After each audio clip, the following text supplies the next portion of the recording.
Kimekuwa ni moja kati ya visa vya kupigiwa mfano wiki nzima ambayo imepita tokea kilipotokea siku chache zilizopita katika eneo la Roysambu. Binti mchanga wa miaka 20 kuweza kuuawa. Hii ni baada ya yeye kuweza kukutana na mpenzi wake wa asilia ya Nigeria. Binti huyu hakutambulikana na wengi. Picha zake hazikuweza kuenea kwenye mitandao ya kijamii na kuweza kutambulikana haswa yeye mwenyewe ndiye nani. Maana inaaminika mwenye ambaye alimuua na kuweza kukata vipande vya mwili wake aliweza kutokomea na kichwa chake.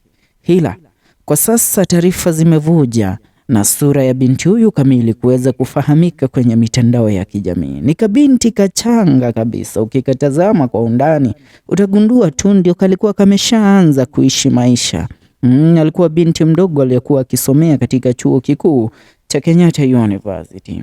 Jina lake ni Rita Waeni na inaaminika she is a student at JKUAT University. Rita met a killer through Instagram on the fateful day that she was murdered. She left her parents' home in Syokimau and informed them that she was going to meet a cousin.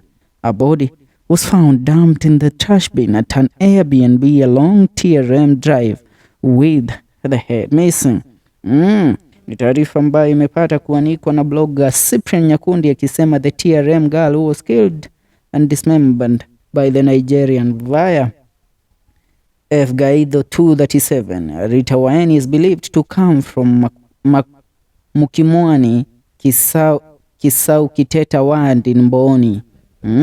Ndilo jina lake kamili binti huyu. Binti mchanga kabisa. Mwenyezi Mungu tujalie na utulindie watoto wetu, maana mahali ambapo tunaelekea sio pazuri kabisa. Ni kati ya story ambazo zinagonga vyombo vya habari. Ni FM Show KE na kukumbusha popote ulipo usibanduke kabla ya kusubscribe.